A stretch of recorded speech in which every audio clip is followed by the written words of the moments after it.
So, welcome back to Daily Transfer Update. Today we're going to speak about a manager who's linked to the Arsenal job, like who isn't right now, and we're going to speak about Aubameyang. Let's go straight into the Aubameyang story. Now, obviously, we lost again to Brighton the other night.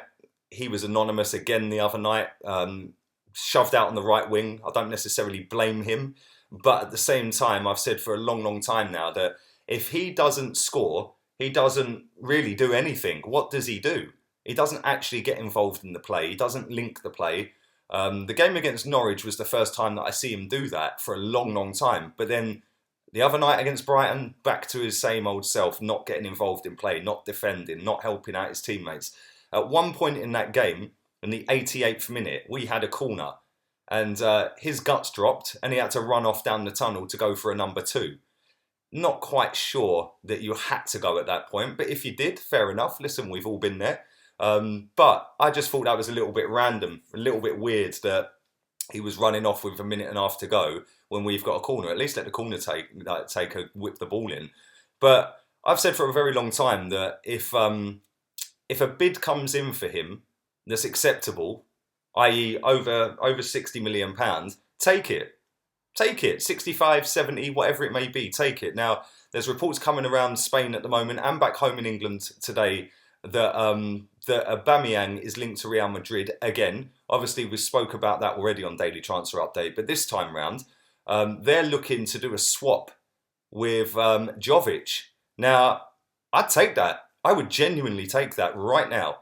Jovic, yes, he might not score as many goals as Aubameyang, but when I see him at Frankfurt, that guy was decent, very decent. Hasn't quite worked out for him at Real Madrid. I don't think he's going to be there for much longer. I do think that they'll sell him in the summer.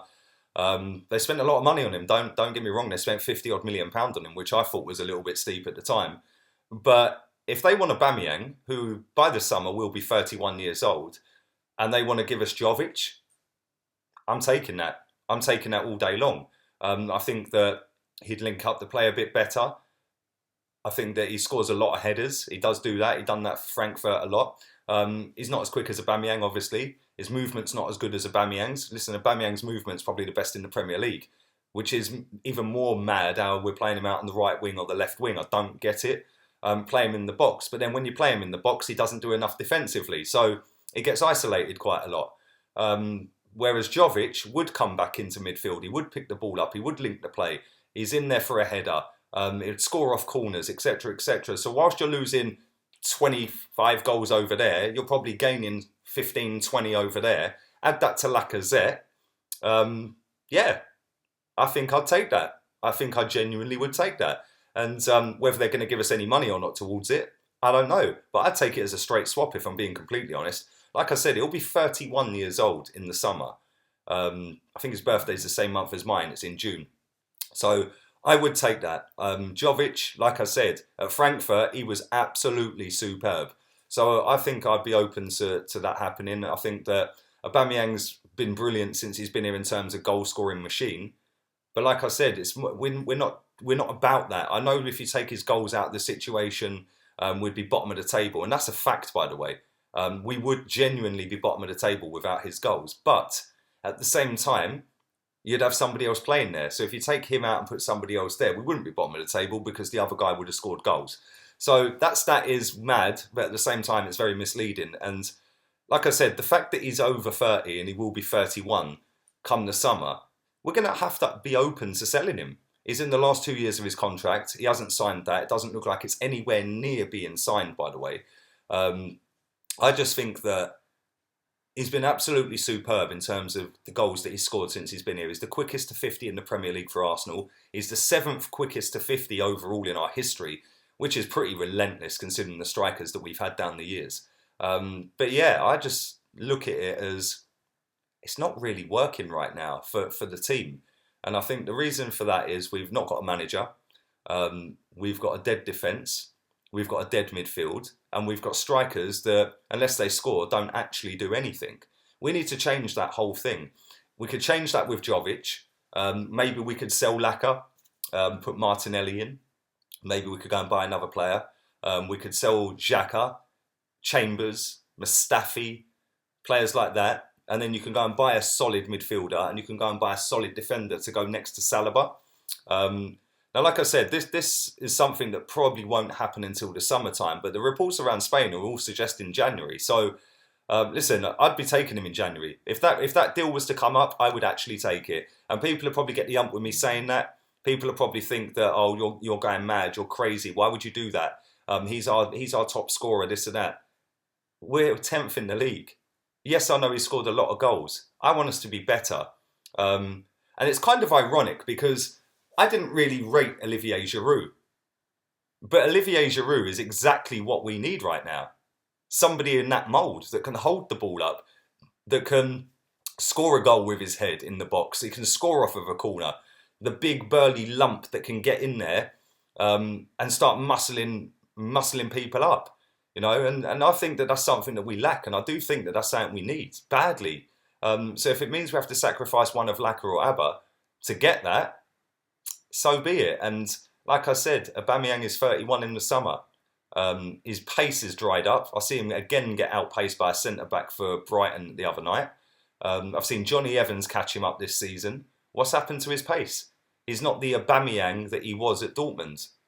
His pace has just disappeared. So I would be very open to selling him.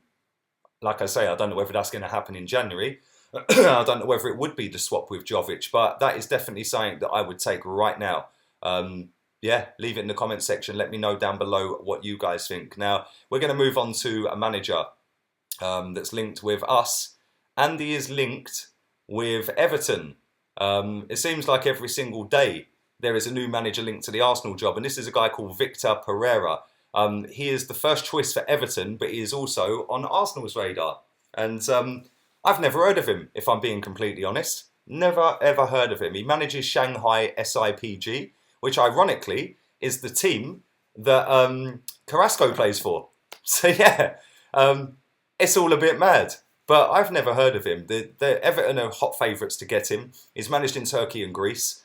I don't really know a great deal about him. I tried doing a little bit of research for this, but it's hard to do research and get a built-up picture on somebody that you've never heard of or never seen before in your life. So I'm hoping you guys can help me out on this one. Like I said, I think that he is -- target for Everton. I hope and pray that we're going for somebody better than this guy in terms of stature. He might be a very good coach, who knows? But the fact that he's managed in Turkey, Greece and now China, he's never managed in England, he's never managed in Spain or any of the other big leagues. There's probably a reason for that. But you never know. There's always a gem stuck out there somewhere, so you never know. He might actually be what's required. Somebody to come in from way outside of the league, fresh ideas, worked in 3 completely different leagues, not the big 5. And it might be something that works, but I don't think so. I want somebody that's got the stature and the pedigree and has managed massive football clubs before. For me, Simeone, Allegri, Rafa Benitez, Ancelotti, managers like that. But listen, if you are Chinese or Turkish or Greek and you do know who Victor Pereira is and he's managed a team that you support out there or even in the leagues that you're at, you're on out there, leave it in the comment section and let me know your thoughts on him, because like I said, I don't know nothing about this guy really. All I know is that he's linked to Everton as their hot favourite to be the replacement for Marco Silva, who was sacked the other day. I've seen people suggesting to me the other day, what about Marco Silva? No, he was sacked from Everton. Why would we want him? I don't get it. I genuinely do not get it. But that's just me. Like I said, leave it all in the comment section down below. Would you swap Aubameyang for Jovic? If so, would you do it in January? Let me know. And let me know on Victor Pereira. Again, would you want him as Arsenal manager?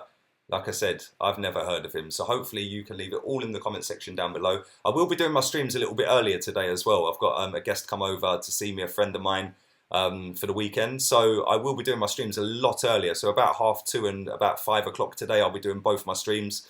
Keep your eyes peeled for that. Do go and follow my social media accounts. They're all in the description as well. So until later today, I'm out of here. Laters, peeps.